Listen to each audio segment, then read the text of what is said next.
ಮೀನುಗಾರಿಕೆಗೆ ಪ್ರೋತ್ಸಾಹವನ್ನ ಕೊಟ್ಟಿದ್ದಾರಲ್ಲ ಸರ್. ಅಲ್ಲ ಅದು ಸಿಲಿಕಾನ್ ಸಿಟಿಯಲ್ಲಿ ಇನ್ನು ಮುಂದೆ ಆಕ್ಸಿಡೆಂಟ್ ಆಗೋದೇ ಇಲ್ಲ. ಎಲ್ಲ ಹಿಡಿದ್ಬಿಟ್ಟು ಅಪಘಾತ ತಡೆಯೋಕೆ ಸರ್ಕಾರದಿಂದ ಹೈಟೆಕ್ ಪ್ಲಾನ್. ಬೆಂಗಳೂರಿಗೆ ಏನು ವಿಶೇಷ ಅನುದಾನ ಇಲ್ಲ ಮೇಡಮ್. ಐಐಟಿ ಮದ್ರಾಸ್ ಸಹಯೋಗ. ಬೆಂಗಳೂರಿನ ಅಪಘಾತ ಸ್ಥಳಗಳನ್ನು ಗುರುತಿಸಲು ಯೋಜನೆ. ಡ್ಯಾಶ್ ಬೋರ್ಡ್ ಒಳಗೊಂಡ ಆಧುನಿಕ ತಂತ್ರಾಂಶ ಅಭಿವೃದ್ಧಿ. ಎಲ್ಲಾ ವಾಹನಗಳಲ್ಲೂ ಈ ತಂತ್ರಾಂಶ ಅಳವಡಿಸುತ್ತಾ ಸರ್ಕಾರ. ಹಾಗಾದ್ರೆ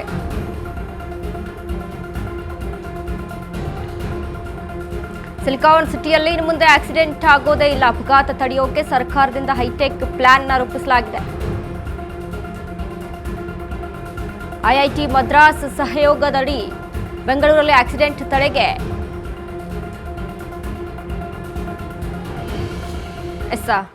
ನಾಗೇಂದ್ರ ಸರ್, ಇದೀಗ ಬೆಂಗಳೂರಲ್ಲಿ ಆಕ್ಸಿಡೆಂಟ್ ವಿಚಾರ ಒಂದ್ ಕಡೆ ಇಡೋಣ, ಮತ್ತೊಂದು ಬೆಂಗಳೂರಲ್ಲಿ ಅಭಿವೃದ್ಧಿ ಆಗಬೇಕಾದಂಥ ಕೆಲಸಗಳು ಸುಮಾರಿದೆ. ಅದರಲ್ಲಿ ಇದು ಒಂದು ರೀತಿಯಾದಂಥ ಅಭಿವೃದ್ಧಿಯ ಕಡೆಗೆ ಇದೀಗ ಸರ್ಕಾರ ಮುನ್ನುಗ್ಗಿದೆ ಅಂತ ಹೇಳ್ಬೋದಾ, ಹೇಗೆ? ಲಾಸ್ಟ್ ಬಜೆಟ್ ಅಲ್ಲಿ ಜಿಬಿ ಅಂತ ನಾಮಕರಣ ಮಾಡಿ 8,000 ಕೋಟಿ ಅನುದಾನ ತಗೊಂಡ್ರು ಬೆಂಗಳೂರಿಗಂತ. 7,000 ಕೋಟಿ ಅನುದಾನ ತಗೊಂಡ್ರು. ಸ್ಟಿಲ್ ಇವತ್ತವರೆಗೂ ಏನಾದರೂ ಗುಂಡಿಗಳೇನೋ ಮುಚ್ಚಿದ ಸರ್ಕಾರ ಏನಾಗಿದೆಯಾ? ಒಂದು ಟಾರ್ಗೆಟ್ ಕೊಟ್ಟರು, ನವೆಂಬರ್ ತಿಂಗಳಲ್ಲಿ ನಾವು ಎಲ್ಲ 15 ಲಕ್ಷ ಗುಂಡಿಗಳನ್ನ ನಾವು ಮುಚ್ಚಿಬಿಡ್ತೀವಿ ಅಂತಂದರು. ಮುಚ್ಚಕ್ಕಾಯ್ತಾ ಇವ್ರ ಕೈಯಲ್ಲಿ? ಕಸ ವಿಲೇವಾರಿ ಮಾಡೋಕ್ಕಾಯ್ತಾ?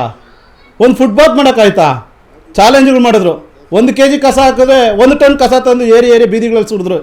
ಇದು ರಾಜ್ಯದ ಉಪಮುಖ್ಯಮಂತ್ರಿ ಮಾಡಿದ ಘನಘೋರ ಅಪರಾಧಗಳು ರಾಜ್ಯದ ಜನಕ್ಕೆ. ಚೆಸ್ ಹಾಕಿದ್ರಿ ನೀವು, ನೀರಿನ ಬೆಲೆ ಏರಿಕೆ ಮಾಡಿದ್ರಿ ನೀವು, ಯಾವುದು ಬಿಡ್ಡಿಲ್ಲ. ಬೆಂಗಳೂರು ಡೆವಲಪ್ಮೆಂಟಲ್ಲಿ ನೀವು ಮೇಕೆದಾಟಿಂದ ಬೆಂಗಳೂರಿಗೆ ಪಾದಯಾತ್ರೆ ಮಾಡಿದ್ರಿ. ಮೇಕೆದಾಟಿಂದ ಬೆಂಗಳೂರು ನಾಗರಿಕರಿಗೆ ನಾವು ಉಚಿತವಾಗಿ ನೀರು ತರ್ತೀನಿ ಅಂತ. ಇವತ್ತು ಸುಪ್ರೀಂ ಕೋರ್ಟಲ್ಲಿ ನಮ್ಮ ಪರ ಆರ್ಡರ್ ಆಗಿದೆ. ಇವತ್ತವರೆಗೂ DPRಲ್ಲಿ ಏನಾದರೂ ಒಂದು ಇಂಪ್ಲಿಮೆಂಟ್ ಮಾಡಿದಾರಾ? ಆ ನೀರು ಬಗ್ಗೆ ಏನಾದರೂ ಒಂದು ಚಕಾರ ಎತ್ತಿದಾರಾ? ನೀವು BWSSಬಿಂದ ಕಾವೇರಿ ನೀರು ಉಚಿತ ಕೊಡ್ತೀವಿ ಅಂತೇಳಿ ನೀವು ಒಂದು ಟ್ಯಾಂಕರ್ಗೆ ತಂದು ನಿಲ್ಸ್ಕೊಂಡ್ರಿ ವಿಧಾನಸೌಧದ ಮುಂದೆ. 100 ಗಾಡಿ ನಿಲ್ಸ್ಕೊಂಡು ನೀವು ಫೋಟೋ ಶೂಟ್ ಮಾಡಿದ್ರಿ, ಪತ್ರಿಕೆಗಳು ಬಂದವು. ಆ ಟ್ಯಾಂಕರ್ ಹತ್ರ ನೋಡಿದ್ರೆ ಎಲ್ಲ ತುಕ್ಕಿಡಿದ್ರೆ ಗಾಡಿಗಳು, ಬಣ್ಣ ಹೊಡೆದು ಶೃಂಗಾರ ಮಾಡಿ ತಂದು ನಿಲ್ಲಿಸಿ ಫೋಟೋ ಶೂಟ್ ಮಾಡಿ 106 ಕೋಟಿ ನೀವು ನುಂಗಿದ್ರಿ.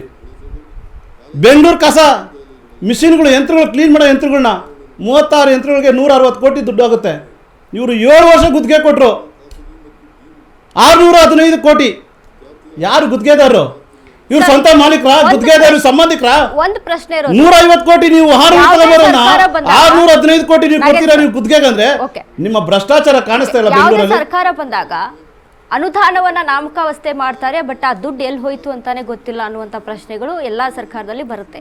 ಬಟ್ ಇದರ ಬಗ್ಗೆ ಯಾಕೆ ಆ ಒಂದು ಸರ್ಕಾರ ಧ್ವನಿ ಎತ್ತೋದಿಲ್ಲ, ಅದ್ರ ಬಗ್ಗೆ ಪ್ರಶ್ನೆ ಮಾಡೋದಿಲ್ಲ, ಅದ್ರ ಬಗ್ಗೆ ಕಾನೂನಾತ್ಮಕ ಹೋರಾಟವನ್ನ ಮಾಡೋದಿಲ್ಲ ಅನ್ನುವಂಥದ್ದು? ಪ್ರತಿನಿತ್ಯ ನಮ್ಮ ವಿರೋಧ ಪಕ್ಷದ ಹೋರಾಟ, NDA ಸರ್ಕಾರ ಏನಿದೆ ಗೌರ್ಮೆಂಟ್ ಪ್ರತಿನಿತ್ಯ ಹೋರಾಟಗಳು ಮಾಡ್ತಾನೆ ಇದೆ.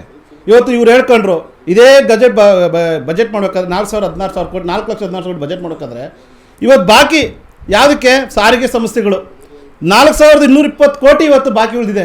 ಒಂದೊಂದು ಸಂಸ್ಥೆ ಕರ್ನಾಟಕ ರಾಜ್ಯ ರಸ್ತೆ ಸಾರಿಗೆ KSRTCಗೆ ವೆಚ್ಚ ಆಗಿರೋದು 1,664 ಕೋಟಿ. ಇವ್ರು ಕೊಟ್ಟಿರೋದು 1,211 ಕೋಟಿ. ಬಾಕಿ ಇರೋದು 452 ಕೋಟಿ ಬಾಕಿ ಇದೆ. ಗಾತ್ರ ಬಜೆಟ್ ಮಾಡಿ ಮಣ್ಣೆ ಮಾಡಿದ್ರಲ್ಲ, ಯಾಕೆ ಬಾಕಿ ಬಂತು? ಅದೇ ರೀತಿ ವಾಯುವ್ಯ ಕರ್ನಾಟಕ ಸಾರಿಗೆ 1,059.37 ಕೋಟಿ ಖರ್ಚಾಗಿರೋದು. ನೀವು ಕೊಟ್ಟಿರೋದು 864.59 ಕೋಟಿ. ಬಾಕಿ 194.78 ಕೋಟಿ ಎಲ್ಲಿ ಹೋಯಿತು? ಯಾಕೆ ಬಾಕಿ ಉಳಿದೆ ಇವತ್ತು? ಆ ನೌಕರಿಗೆ ಯಾಕೆ ಸಂಬಳ ಕೊಡೋಕ್ಕಾಗ್ತಾ ಇಲ್ಲ ಇವತ್ತು ನೀವು ಅನ್ನೋ ನಮ್ಮ ಪ್ರಶ್ನೆ. ಕಲ್ಯಾಣ ಕರ್ನಾಟಕ ಸಾರಿಗೆ 1,507.74 ಕೋಟಿ ವೆಚ್ಚ ಆಗಿರೋದು. ನೀವು ಕೊಟ್ಟಿರೋದು 1,232.18 ಕೋಟಿ. ಬಾಕಿ ಉಳಿದಿರೋದು 275.55 ಕೋಟಿ. ಎಲ್ಲಿ ನಿಮ್ಮ ಗಾತ್ರದ ಬಜೆಟ್? ಎಲ್ಲಿ ಉಳಿತಿದ್ದು? ಎಲ್ಲಿ ಹೋಯ್ತಿದ್ದು? ಎಲ್ಲಿ ಸೋರಿಕೆ ಆಯಿತು? ಕೊಡಿ ಮಾಹಿತಿ ರಾಜ್ಯ ಜನಕ್ಕೆ. ಬೆಂಗಳೂರು ಮಹಾನಗರ ಪಾಲಿಕೆ ವೆಚ್ಚ ಆಗಿರೋದು 1,217.35 ಕೋಟಿ. ನೀವು ಟಿಕೆಟ್ ಹರಿದಿದ್ದೀರಿ. ನೀವು ಸರ್ಕಾರದಿಂದ ಕೊಟ್ಟಿರೋದು 1,013.3 ಕೋಟಿ. ಬಾಕಿ ಉಳಿಯೋದು 204.32 ಕೋಟಿ ನೀವು ಸಾಲ ಬಾಕಿ ಇಟ್ಟಿದ್ದೀರಿ. ಇವತ್ತು ಸಾರಿಗೆ ಸಂಸ್ಥೆ ಮುಚ್ಚಾಗ್ತಾ ಇದೆ ನಿಮ್ಮಿಂದ. ಶಕ್ತಿ ಯೋಜನೆ ಅಂತ ಹೇಳಿ ನೀವು 4,220 ಕೋಟಿ ನೀವು ಎಲ್ಲಿಕ್ಕಿದ್ದೀರಿ. ಗಾತ್ರದ ಬಜೆಟ್ 4,16,000 ಕೋಟಿ. ಐತಿಹಾಸಿಕದ ಕ್ಷಣಗಳ ಬಜೆಟ್ ಬಂದೇ ಮಾಡ್ದಲ್ಲ. ಇವತ್ತು ನೀವು ಬಾಕಿ 4,220 ಕೋಟಿ ಎಲ್ಲೋಯ್ತು? ಯಾಕೆ ಕೊಡಲಿಲ್ಲ ಅನ್ನೋ ಪ್ರಶ್ನೆ ಇವತ್ತು ನೀವು ಬಜೆಟ್ ಒಂದು ಮಣ್ಣೆ ಮಾಡ್ತೀರಿ. ಪೇಪರಲ್ಲಿ ಒಂದು ಪತ್ರಿಕೆಗಳಲ್ಲಿ ಒಂದು ಹೇಳಿಕೆ ಕೊಡ್ತೀರಿ, ಆದರೆ ಒಂದೇ ಒಂದು ಇಲಾಖೆಗಳಲ್ಲಿ ಅರಣ್ಯ ಇಲಾಖೆ ತಗೊಳ್ರಿ, ಎಷ್ಟು ವನ್ಯಜೀವಿಗಳು ಸತ್ತಿದ್ದಾವೆ, ಎಷ್ಟು ಜನರು ಸತ್ತಿದ್ದಾರೆ, ಏನಾದರೂ ಒಂದು ಡೆವಲಪ್ಮೆಂಟ್ ಇದೆಯಾ? ಆರೋಗ್ಯ ಇಲಾಖೆ ತಗೊಳ್ರಿ, ಎಷ್ಟು ಬಾಣಂತಿಯರು ಸತ್ತಿದ್ದಾರೆ. ಇವತ್ತು ಆರೋಗ್ಯ ಇಲಾಖೆಯಲ್ಲಿ ಆಸ್ಪತ್ರೆಗಳಲ್ಲಿ ವೈದ್ಯಕೀಯರು ಖಾಸಗಿ ಹಾಸ್ಪಿಟ್ಲಿಗೆ ಹೋಗ್ತಾ ಇದ್ದಾರೆ, ಸಂಬಳ ಕೊಡ್ತಾ ಇಲ್ಲ, ಸ್ಟ್ರೈಕ್ ಮಾಡ್ತಾ ಇದ್ದಾರೆ. ಅದೇ ರೀತಿ ಗುತ್ತಿಗೆದಾರ ತಗೊಳ್ರಿ, 36,000 ಕೋಟಿ ಕೊಡ್ಬೇಕಲ್ರಿ ಗುತ್ತಿಗೆದಾರರು. ಇವತ್ತು ಯಾಕೆ ಅಭಿವೃದ್ಧಿ ಆಗ್ತಾ ಇಲ್ಲ? ಯಾಕೆ ರಸ್ತೆಗಳು ಅಭಿವೃದ್ಧಿ ಆಗ್ತಾ ಇಲ್ಲ? ಯಾಕೆ ಡ್ಯಾಮ್ಗಳು ಕಟ್ಟೋಕ್ಕಾಗ್ತಾ ಇಲ್ಲ? ಏನು ಮಾಡೋಕ್ಕಾಗ್ತಿಲ್ಲ. ಯಾಕಂದರೆ ಗುತ್ತಿಗೆದಾರರಿಗೆ ಕೊಡ್ಬೇಕಾದ ಬಾಕಿನೇ ಕೊಡಲಿಲ್ಲ. 36,000 ಕೋಟಿ ಹೋರಾಟಕ್ಕೆ ಸಜ್ಜಾಗ್ತಾ ಇದ್ದಾರೆ. ಈ ರೀತಿ ಒಂದೊಂದು ಇಲಾಖೆಯಲ್ಲೂ ಭ್ರಷ್ಟಾಚಾರ. ಅಬಕಾರಿ ಇಲಾಖೆ ತಗೊಳ್ರಿ, ಸೋಷಿಯಲ್ ಮೀಡಿಯಾದಲ್ಲಿ ನೋಡಿ ಭ್ರಷ್ಟಾಚಾರ, ಪ್ರಿಂಟ್ ಮೀಡಿಯಾದಲ್ಲಿ ನೋಡಿ ಭ್ರಷ್ಟಾಚಾರ, ಎಲೆಕ್ಟ್ರಾನಿಕ್ ಮೀಡಿಯಾದಲ್ಲಿ ನೋಡಿ ಭ್ರಷ್ಟಾಚಾರ.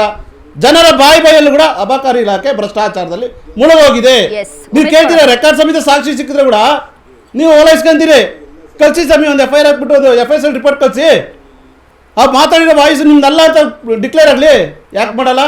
ಒಂದು ಭ್ರಷ್ಟಾಚಾರಕ್ಕೆ ನೀವು ಮಾಡೋದೇನಂದ್ರೆ ಇಲ್ಲಿ SIT ಟೀಮ್ ಕಟ್ತೀರಿ, special investigation team. Siddaramaiah investigation ಟೀಮಾ, ಶಿವಕುಮಾರ್ ಇನ್ವೆಸ್ಟಿಗೇಷನ್ ಟೀಮ್, ಅದು ಒಂದೊಂದು ಭ್ರಷ್ಟಾಚಾರಕ್ಕೆ ಒಂದೊಂದು ಟೀಮ್ ಕಟ್ಟಿ ಕ್ಲೀನ್ ಚೀಟ್ ಮಾಡ್ಕೊಂತ ಇದ್ರಿ ನೀವು. ಭ್ರಷ್ಟಾಚಾರದ ದುಡ್ಡು ಆಯ್ತು, ಈಗ ಭ್ರಷ್ಟಾಚಾರದ ದುಡ್ಡನ್ನ ಗ್ಯಾರಂಟಿಗೆ ಬಳಸ್ಕೊಂಡಿದ್ದಾರಾ ಅಂತ ಅಂದ್ರೆ ವಾಲ್ಮೀಕಿ ಹಗರಣ ಆದಂತ ಸಂದರ್ಭದಲ್ಲಿ ಕೂಡ ಆಯ್ತು. ಸೊ ಅದಾಯ್ತು. ಅಥವಾ ಈಗ ಅಬಕಾರಿಯಲ್ಲಿ ಭ್ರಷ್ಟಾಚಾರ ಆಗಿದೆ ಅನ್ನುವಂಥ ಇನ್ಫಾರ್ಮೇಶನ್, ಆದರೆ ಏನು ಅನುದಾನಗಳನ್ನ ಏನು ಪೂರೈಸಬೇಕು ಅಲ್ಲೂ ಸಹಿತ ಯಾವುದೇ ಕೆಲಸಗಳಾಗಿಲ್ಲ. ಬಟ್ ಈ ಹಣ ಎಲ್ಲಿ ಹೋಯ್ತು ಅನ್ನುವಂಥ ಒಂದು ಲೆಕ್ಕಕ್ಕೆ ನೋಡಿ, ಕಾಂಗ್ರೆಸ್ ಸರ್ಕಾರ ಶಾಸಕರಲ್ಲಿರುವಂಥ ಮಾಹಿತಿಗಳು ನಿಮ್ಗೆ ಹೇಳ್ತೀನಿ. ರಾಘವೇಂದ್ರ ಯತ್ನಾಳ್ ಹೇಳ್ತಾರೆ, ರೈತರಿಗೆ ಏನಾದರೂ ಒಂದು ಅನುದಾನ ಮಾಡಿ, ಇಲ್ಲ ವಿಧಾನಸೌಧದಲ್ಲಿ ನಾವು ನೇಣಾಕಬೇಕಾಗುತ್ತೆ. BR ಪಾಟೀಲ್ ಅವರು ಹೇಳ್ತಾರೆ, ನನಗೆ ಗೊತ್ತಿದ್ದಾಗ 17 ಕೋಟಿ 2 ಸತಿ ಬಿಲ್ ಆಗಿದೆ, ನನಗೆ ಗೊತ್ತಿಲ್ಲ, ನನ್ನ ಕ್ಷೇತ್ರ ಬಂದರೆ ದುಡ್ಡು ಅಂತ ಅವ್ರು ಕಾಂಗ್ರೆಸ್ ಪಕ್ಷದ ಶಾಸಕರು ಹೇಳ್ತಾರೆ. ಅದೇ ರೀತಿ YN ಗೋಪಾಲಕೃಷ್ಣ ಅವರು ಹೇಳ್ತಾರೆ, ನಾನು ಸರ್ಕಾರ ಬಂದು 2 ವರ್ಷ ಆಗಿದೆ, ನಾನೊಂದು 2 ರಸ್ತೆ ಮಾಡ್ಕೊಡಕ್ಕಾಗಿಲ್ಲ, ಚರಂಡಿ ಮಾಡ್ಕೊಡಕ್ಕಾಗಿಲ್ಲ ಅಂತಾರೆ. ಬಸವರಾಜ ರಾಯರೆಡ್ಡಿ ಅವರು ಹೇಳ್ತಾರೆ, ಒಬ್ಬ ರೈತ, ಸಾಮಾನ್ಯ ರೈತ ಕೇಳ್ತಾರೆ, ಸ್ವಾಮಿ ನನ್ನ ಜಮೀನು ಹೋಗಕ್ಕೆ ಕಾಲ್ದಾರಿ ಮಾಡ್ಕೊಡಿ ಅಂತ ಕೇಳಿದ್ರೆ, ನೀನು ಅಕ್ಕಿ ಬೇಡ ಅಂತ ಹೇಳು, ಸಿದ್ದರಾಮಯ್ಯ ಹೇಳಿ ನಿನಗೆ ರಸ್ತೆ ಮಾಡ್ಕೊಡ್ತೀನಿ ಜಾಗಕ್ಕೆ ಹೋಗಕ್ಕೆ ಅಂತ ಹೇಳ್ತೀರಿ. ನಿಮ್ಮ ದೇಶಪಾಂಡೆ ಅವರು ಹೇಳ್ತಾರೆ, ಸೀನಿಯರ್ ಲೀಡ್ರು, ಉಚಿತವಾಗಿ ಕೊಡೋಂಥ ರಾಜ್ಯ ದೇಶ ದಿವಾಳಿ ಆಗೋಗುತ್ತೆ ಅಂತ ಹೇಳ್ತಾರೆ. ಅದೇ ಪರಮೇಶ್ವರ್ ಹೇಳ್ತಾರೆ, ಏನು ಹೇಳ್ತಾರೆ, ಸರ್ಕಾರದಲ್ಲಿ ದುಡ್ಡಿಲ್ಲ, ಖಜಾನೆಯಲ್ಲಿ ದುಡ್ಡಿಲ್ಲ ಅಂತಾರೆ. ಸ್ಮಾರ್ಟ್ ಮೀಟ್ರಲ್ಲಿ ನೀವು ಕಳ್ತನ ಮಾಡ್ತಾಳ್ರಿ, ಲಕ್ಷಾಂತರ ರೂಪಾಯಿ, ಕೋಟ್ಯಾಂತರ ರೂಪಾಯಿ ಸ್ಮಾರ್ಟ್ ಮೀಟ್ರು. ಜಾರ್ಜ್ ಅವ್ರು ಹೇಳ್ತಾರೆ, ನಾವು ನಿಮಗೆ ಗುತ್ತಿಗೆ ತಗೊಂಡಿದ್ವಿ, ತಿಂಗಳು ಸಂಬಳ ಕೊಡ್ತೀವಿ ಅಂತ ಹೇಳಿದ್ವಿ ಅಂತ ಹೇಳ್ತಾರೆ. DK ಶಿವಕುಮಾರ್ ಹೇಳ್ತಾರೆ, ಹೆಚ್ಚು ತೆರಿಗೆ ಕಟ್ರಿ, ತೆರಿಗೆ ಜಾಸ್ತಿ ಕಟ್ರಿ, ನಾವು ನಿಮ್ಗೆ ಕೊಡ್ತೀವಿ ಅಂತಾರೆ. ಇದನ್ನ ಹೇಳಕ್ ಬಂತ ಈ ಸರ್ಕಾರ. ಇವತ್ತು ಅಂಗನವಾಡಿ ಕಾರ್ಯಕರ್ತನ ಸನ್ಮಾನಶ್ರೀ ಕುಮಾರಸ್ವಾಮಿ ಅವ್ರು ಗುರ್ತಿ ಕರೆದು ಡೆಲ್ಲಿಗೆ ಕರೆದು ಸಮಸ್ಯೆ ಬಗೆಹರಿಸೋ ಮುಂದಾದ್ರು. 106 ಜನ ಕರೆದು ಇವತ್ತವರೆಗೂ ಅಂಗನವಾಡಿಯವ್ರು ಬೀದಿಯಲ್ಲಿ ಹೋರಾಟಗಳು ಮಾಡ್ತಾ ಇದ್ದಾರೆ. ಒಬ್ಬ ಮಿನಿಸ್ಟ್ರು ಸಂಬಂಧಪಟ್ಟ ಅಧಿಕಾರಿ ಹೋಗಿ ಅವ್ರಿಗೆ ಏನಾದರೂ ರಕ್ಷಣೆ ಇದ್ದಿದ್ದೀರಾ? ಇವತ್ತು ನೀವು ಬಟ್ಟೆ ಹಾಕಂತ ಇದ್ದೀರಿ, ಬಟ್ಟೆ ನೀವು ಏನು ಇವತ್ತು 1,39,000 ಮಹಿಳೆಯರಿಗೆ ಯೂನಿಫಾರ್ಮ್ ಕೊಡ್ತಾ ಇದ್ರಲ್ಲ, ನಾಚಿಕೆ ಆಗಲ್ಲ? ಹೊಟ್ಟೆ ಜನರಿಗೆ ಊಟ ಕೊಡ್ಬೇಕಾದ ಸರ್ಕಾರ ಬಟ್ಟೆ ಕೊಡ್ತೀನಿ ಅಂತ ಹೇಳ್ತದೆ, ನಾಚಿಕೆ ಸಂಗತಿ ಇದು. ಸರ್, ಇದೀಗ ಒಂದು ವಿಚಾರ ಅಂದ್ರೆ ಭ್ರಷ್ಟಾಚಾರ ವಿಚಾರಕ್ಕೆ ವಾಲ್ಮೀಕಿ ಹಗರಣದ ದುಡ್ಡು ಒಂದು ವಿಚಾರದಕ್ಕೆ ನಾವು ಮಾತಾಡಿದ್ರೆ, ಸರ್ಕಾರಿ ನೌಕರರ ಸಂಬಳ ಸಹಿತ ಕೊಟ್ಟಿಲ್ಲ, ವೇತನ ಸಹಿತ ಸರಿಯಾದ ರೀತಿಯಲ್ಲಿ ಹೋಗ್ತಾ ಇಲ್ಲ. ಬಟ್ ಇಲ್ಲಿ ಎಲ್ಲ ಕಡೆನೂ ಸ್ಟ್ರಕ್ ಆಗಿದೆ. ಸರ್ಕಾರದ ದುಡ್ಡು ಅಂದ್ರೆ ಸಂಬಳ ಎಲ್ಲಿ ಹೋಗ್ಬೇಕು ಅಲ್ಲೂ ಕೂಡ ಸ್ಟ್ರಕ್ ಆಗಿದೆ. ಅನುದಾನಗಳ ಪೂರೈಕೆಯಲ್ಲೂ ಸಹಿತ ಯಾವುದು ಕೆಲಸ ಪೂರ್ತಿಗೊಂಡಿಲ್ಲ. ಬಟ್ ಇದೆಲ್ಲ ದುಡ್ಡು